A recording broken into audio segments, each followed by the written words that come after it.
Kapag pagkaing kontrobersyal ang pag-uusapan, malamang papasok sa isipan ng mga pagkaing nagpapainit daw ng damdamin at katawan. Ang mga pampagana o aphrodisiac kung tawagin. Medyo may kahawig siya na reproductive organ.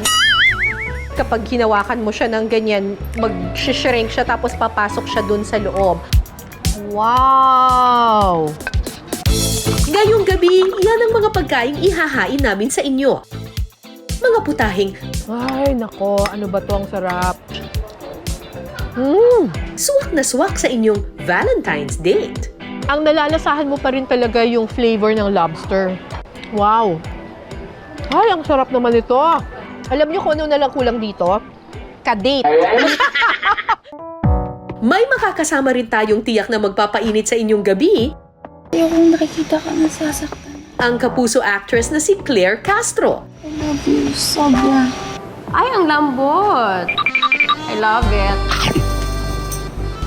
Pumasa kaya sa kanyang panlasa ang mga putahing nakapagpapainit daw ng katawan? Kakaiba siya kasi hindi siya lasang tahong. Hindi din siya lasang yung ordinaryong dynamite. Hindi ko siya may explain pero masarap siya. Kung malikot ang inyong imahinasyon, sa unang tingin marahil iba ang una ninyong maiisip dito. Pero maghunos dili po tayo mga kapuso. Isa po yung uri ng shellfish na kung tawagin elephant shell. Isa sa mga delicacies ay yung tinatawag nilang elephant shell or pinsutan. Ganito yung itsura niya. Actually, buhay pa nga ito. Actually, kapag hinawakan mo siya ng ganyan, mag-shrink siya tapos papasok siya dun sa loob. Hi, Chef Reggie! Medyo may kamahalan ba to? Abo, Magkano daw ito? 700 per kilo ito. Diyos ko! Ang mahal! 700 per kilo. Bakit po? Masarap kasi yan, malambot. Ah, malambot. Talaga. Pero kakaiba yung itsura niya, Opo, ha? ganyan lang po yan. So, may mga naniniwala na aphrodisiac din daw itong elephant shell na ito, kaya marami ring umu-order. So, ano siya? Para siyang, talaba o para siyang halaan? Mahalaan po. Para siyang halaan. So, it's a kind of clam. Sige po, Chef. Start na po tayo.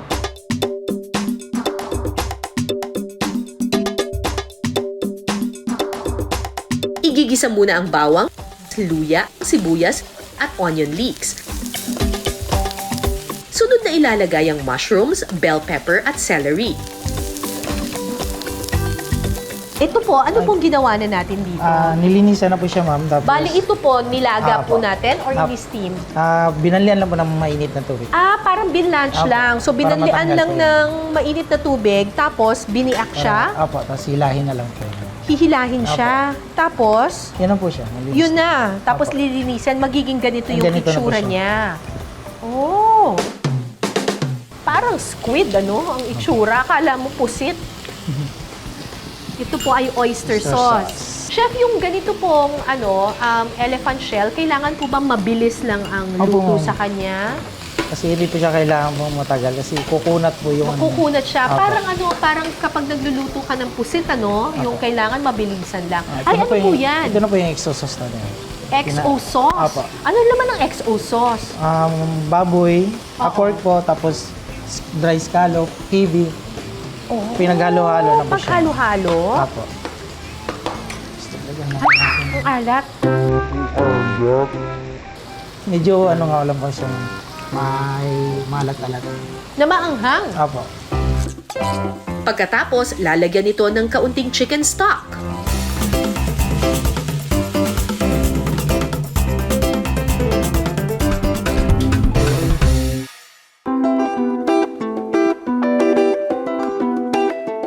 Elephant shell in XO sauce. Tara, tikman natin.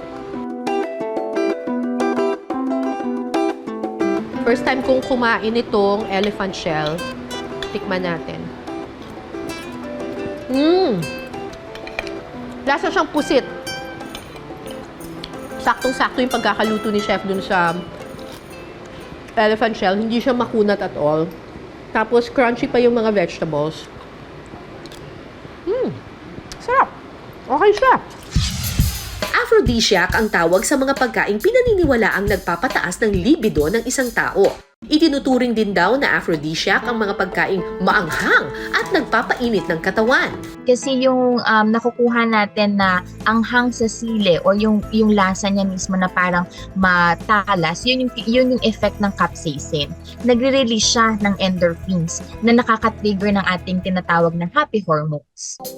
Lalo pang magliliyab ang inyong pakiramdam sa seafood aphrodisiac na ating titikman kasama ang kapuso actress na si Claire Castro. Ayoko sa tabi, ha? Baka mahulog kasi ako. Mahirap pa naman ako mag-phone. Nakilala siya bilang Cielo Ignacio sa GMA teleserye na Nagbabagang Luha. Ayokong nakikita ka nasasaktan.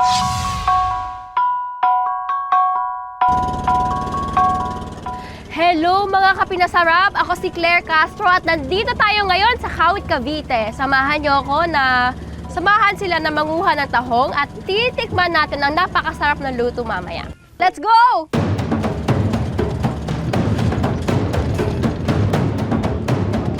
So nandito yung mga tahong. Hindi kailangan sumisid para kunin. Hirap nung ginagawa ni Kuya, oh. Ayan! Ayan ang mga tahong. Nakakainin natin mamaya. Buhay itong mga to, di ba? Malamang. Malamang buhay. Oh my gosh! Ang bigat, ha? Tapos mga bata pa ito. Kuya, pag nag-harvest po kayo, mga ilang kilo po yung nakukuha nyo? Basta kung ilang order sa amin. Galon? Oo, per galon. Kato bagyo, kung may order sa amin, nalawat kami dahil malaki naman pagka namin eh. Pagkatapos naman nilang maghangon ng tahong, tuturuan nila ako kung paano maglinis. Tara, samahan niyo ako. Bakit niyo po tinatapakan siya? Madurog siya para maghiwalay-walay siya. Namamatay ba siya pag ginagawa? Hindi naman oh. Kasi buo-buo siya. Dahil mayroon rin pag buo pa eh. May alimango, nakita niyo yon? Sige nga Claire, game ka pa ba sa paglilinis ng mga bagong hangong tahong? May oo nga, medyo may dikit-dikit nga siya. Tanggalin ko din itong mga Oo, to. yan. May talaga. Oo. Yan ang paborito ko. Ang ganda ng kulay, oh. Kulay berde. Papakita ko sa inyo ang tamang paghiwalay sa kanila. Ito yon, may mga dumi siya. Ang gagawin, hihilahin. Medyo mahirap siya hilahin eh. Tatanggalin mo yung mga dumi. Tapos, sabi ni Kuya, itatapon daw dito. Kailangan siguraduhin na malinis yung mga tahong pag nakarating sa mga customer. Actually, mahirap. At saka medyo masakit siya sa kamay. Oh. Medyo nakakasugat siya kahit naka-gloves. Pero masaya, masaya.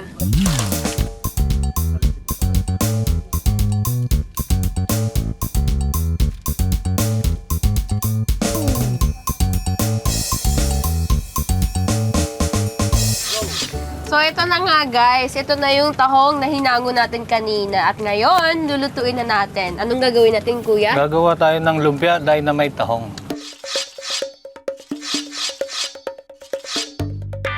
Sa isang kawali, igigisa muna ang bawang, sibuyas at luya.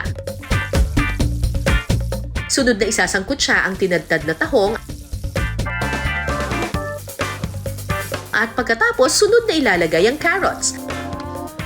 Kapag luto na ang sinangkot siyang tahong, itatabi muna ito para palamigin. Ayan. Kapag malamig na, pwede nang ibalot sa lumpia wrapper. Oh, Kuya, paano ba natin ito babalutin? Una, kukuha tayo ng itong sili. Dito. Lalagay mo So, sa hindi siya gaanong kagitna. dito sa pinakagitna, yan. Ganito, guys. Tapos lalagyan natin ng tahong, yan. Ipapatong natin dun sa sili. Yan, tama. Lalagyan natin hanggang dito sa dulo. So pupunuin natin yung padulo. Yan. Sige, ako na. Yan. Tapos, Kukuha tayo ng keso, dalawa, yan. ipapatong natin doon. And then, ano pa po? Babalot na natin siya pag ganito. Yan. Ibabalot na pa. Ganito yung balot, guys. Talagang kailangan masikip yung pagkabalot.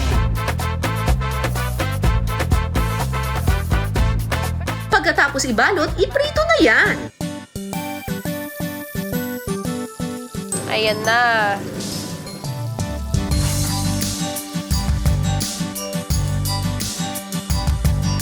Ayan na, luto na ang dynamite na lumpiang tahong. Ano kaya lasa na ito? Tignan na natin.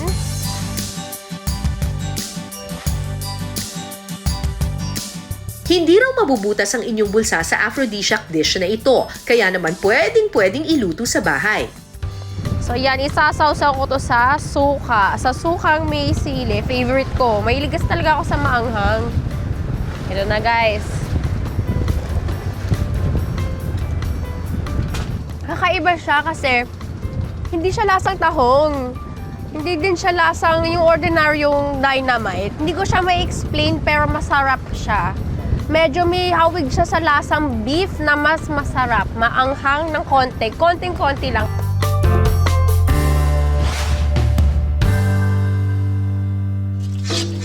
Pero kung may sapat kayong budget para sa celebration ng isang espesyal na okasyon, gaya na lang ng anniversary o kaya Valentine's Day, siguradong papatok sa mga magsing-irog ang mga seafood aphrodisiac na ito. Dito sa Pasay City, pag nag-order ka ng isang seafood dish, pwedeng mamalengke ka muna, tapos ipapaluto mo na lang sa kanila. Tingnan nga natin kung magkano yung presyo ng mga very, very fresh daw na mga seafood dito. King prawn, 1,800 pesos. Ay, napakalaki! Ito naman yung tinatawag nila na blue crab kasi makikita ninyo yung mga sipit niya, blue siya.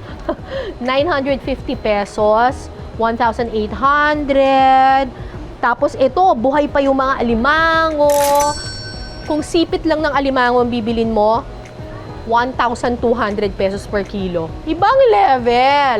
Pero ang pakay ko talaga dito ay ito. Lobster or tiger lobster.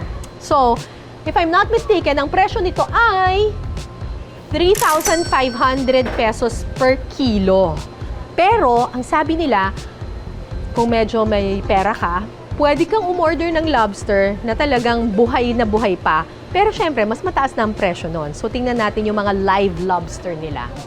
Incidentally, ang lobster, isa daw aphrodisiac. Kasi meron itong zinc at saka merong vitamin B12 na nakakapagpataas ng adrenaline, ng energy, fertility, at testosterone ng mga lalaki. Ah! Totoo kaya yon? Hi! Kumusta? Okay naman po. Si Pangga, tama ba? Yes po, Pangga po. Si Pangga, kababayan ko sa Rojas, sa Yes, Capiz. Yes, madam. Oo. So, totoo ba ang chismis na yung lobster na 3,500 pesos kapag patay, pag buhay, 5,800 Ay! per kilo. 5,800? Akala ko 5,000 lang. 5,800, madam. Ay, Which is a Diyos. tiger lobster. Buhay pa siya. So, susubukan ko ngayong manghuli ng lobster. Tanggali ka dito. Ay, Alin ba naman. dito? Diyos ko. Teka lang, ha? Ito po. Hindi to naninipat, ha? Ay, hindi po. Oh my God. Teka lang, wait lang. Ito Ayan, na po. Ayan na. Dalawang sipit? Yes, pwede Ang naman. hawakan ko. Dahan-dahan lang, ha? Ayan. Ayan na! Behave naman yung mga alaga Behave natin. naman pala yung lobster. Yes. So, may mga bumibili nito kasi sinasashimi nila. Yes po, for sashimi. Ah, mas manamis-namis ang Yes lasa po. daw kapag Opo. buhay. Ah, kaso lang parang hindi ko afford. Wow. Aphrodisiac daw to eh. Oo. Pampataas daw ng ano. So, ito na yung nahuli nating lobster para fresh na fresh yung iluluto natin. Idiretso na natin sa kusina. Kasama ko ngayon dito si Kuya Joel. Hi, Sir Joel. Ma'am. Okay, tuturuan niya tayo kung paano gumawa ng lobster Cheese noodles. cheese noodles. So, may lobster na, may cheese pa. Sarap nito. Okay, so, simulan na po natin.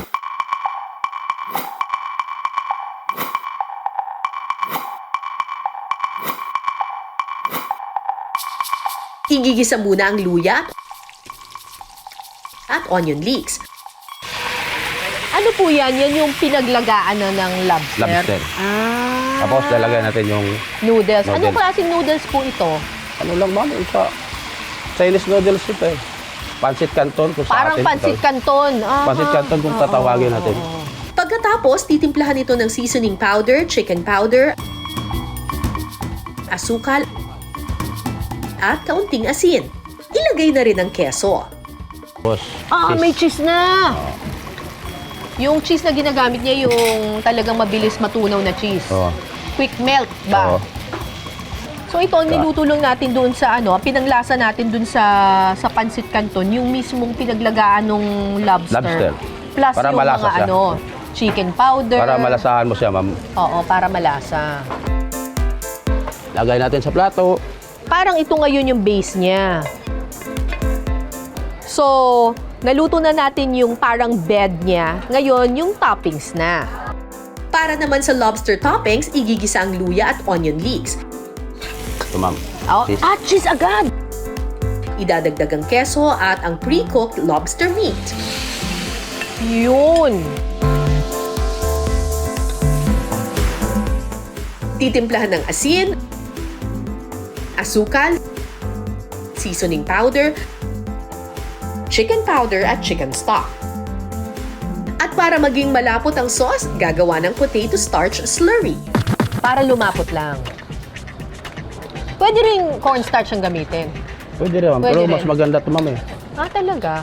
Potato starch. Potato starch yun yung ginagamit sa mga lomi. Eto na po. Wow!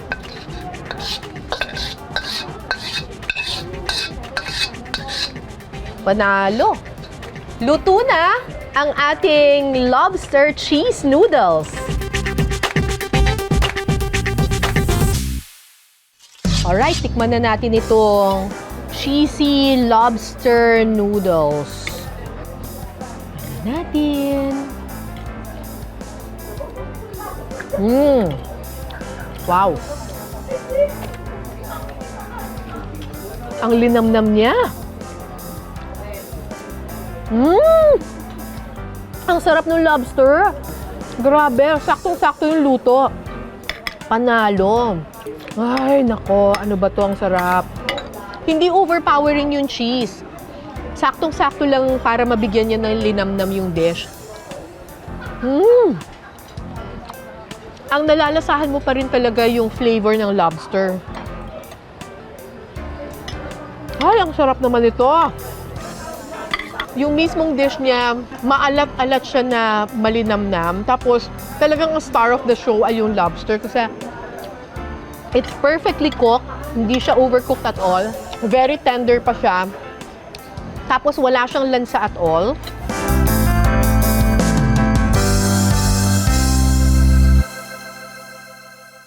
Siyempre, hindi pa tapos ang pagpapakitang gilas ni Kuya Joel sa atin pagdating sa lobster. Bukod sa lobster cheese noodles, tuturuan din niya tayong gumawa ng lobster soup. Chinese soup. Chinese soup. Lobster Chinese soup. Pengen ito Game!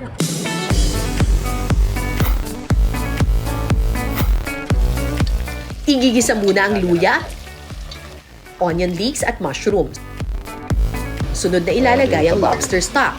At pinagkuluan ng lobster. So, kapag nagpakulo po kayo ng lobster, make sure wag po masyadong kulong-kulo. Kailangan lang, mga 3 minuto lang, tanggalin nyo na kaagad yung lobster para hindi siya ma-overcook. Titimplahan ng sabaw ng asin, asukal at chicken stock. Ano Lagyan po natin yan? yung mustasa. Chinese mustasa, ma'am. Pero kung wala kang Chinese mustasa, anong pwedeng ilagay? Pwede Tagalog, ma'am, ah. Pechay Tagalog? Hindi, Tagalog na mustasa. Ganun talaga? Parehas lang ang ano. Parehas lang? Okay. Hayaan lang kumulo sa loob ng 5 minuto. Kapag kumukulo na, pwede nang ihalo ang pre-cooked lobster meat. At para maging creamy, lalagyan ito ng evaporated milk. Huling ilalagay ang Japanese tofu, hayaan lang ulit kumulo sa loob ng ilang minuto. Ang ganda naman. Alam niyo po, ang lobster ay very rich in zinc and B12. Nakakapagbigay ng energy, fertility, charot! At saka nakakapagpadagdag daw ng testosterone levels. Ay, nako. Bagay na bagay pang Valentine's Day.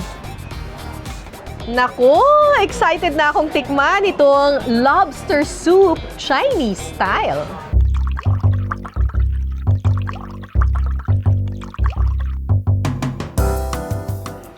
Oh, wow! Sobrang refreshing ng soup. But at the same time, malinamnam siya. Crunchy pa yung mga vegetables na nilagay. Tikman natin yung mismong lobster. Mas subtle yung flavor ng lobster dito compared dito. Ito medyo mas malalasahan mo talaga yung alat ng lobster. Ito, very, very subtle siya. Parang naghalo na yung flavor ng vegetables doon sa mismong lobster.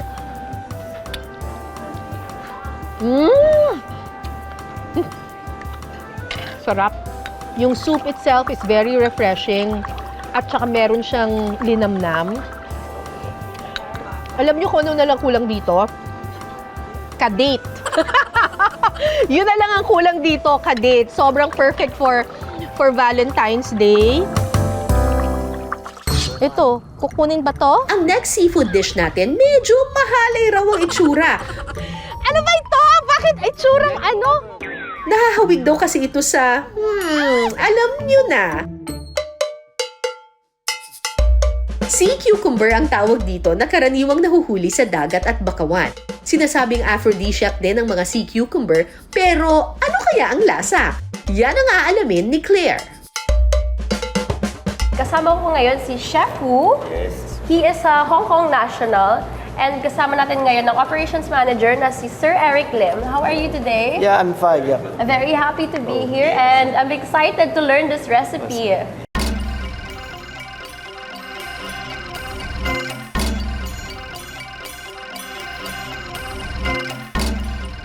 Una munang naglagay ng mantika, saka inihalo dito ang tinatawag nilang supreme stock na mula sa pinakuloang manok, ham at iba't ibang Chinese spices.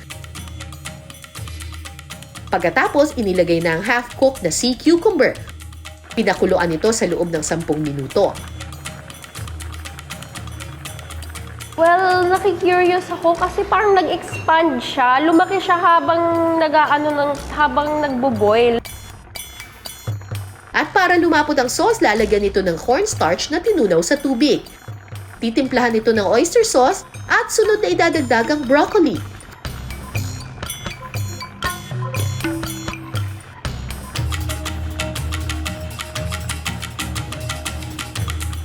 For toppings, lalagyan ito ng shrimp roe o yung itlog ng hipon.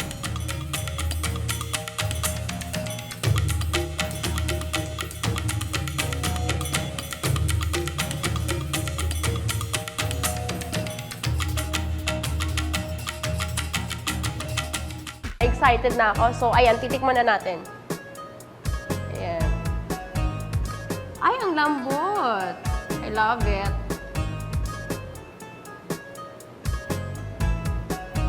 Pero yung texture niya, para siyang, to describe it, parang tenga ng baboy yung texture niya, pero sobrang sarap, guys. Isa pa sa mga tinaguriang aphrodisiac daw ay ang eel. Ito, black eel ito, igat or palos. Ay, kasi madulas siya, kaya sinasabing aphrodisiac daw ito. Tuturuan din tayo ni Chef Reggie kung paano iluto itong black eel na ito. Anong ginawa na natin sa kanya? Ito na yung niluto po ninyo, di ba? Apa, in-steam lang po, half-cook lang po siya. Half cook Opo. lang, in-steam. Tapos tinanggal nyo na Yung buto po. yung boneless buto. na po siya. Boneless na. Okay. Alright. Sige, simulan na po natin, Chef.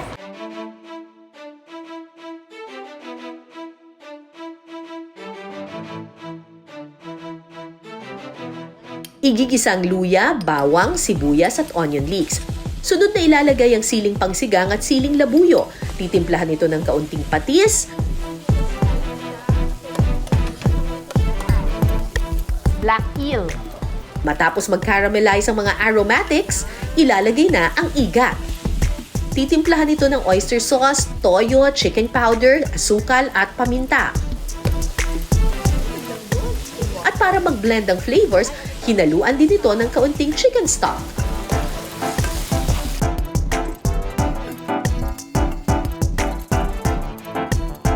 Wow! Look at this. Oh, black eel in oyster sauce.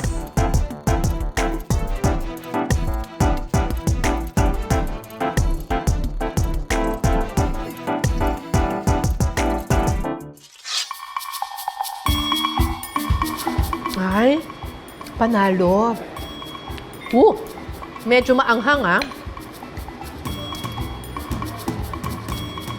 Super lambot nung eel. Kailangan may kanin. Buti na lang may baon ako. Kailangan lang maingat kayo kasi merong pang konting tinik doon sa may sides.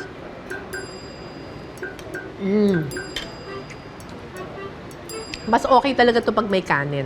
Ang lambot nung meat ng eel, tapos hindi siya slimy.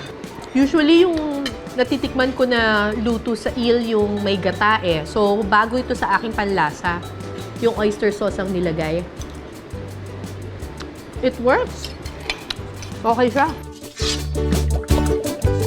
Para maging exciting ang Valentine's Day celebration, pwedeng-pwede niyong lutuin at lantakan ang mga pagkaing pampagana o aphrodisiac dishes na inihain namin ngayong gabi. Pero tandaan mga kapuso na ang tunay na sangkap na nagpapaalab sa anumang pagsasama ay ang pagkakaroon ng pagmamahal, tiwala at respeto sa isa't isa. Magandang gabi, ako po si Cara David. Ito ang Pinas Sarap.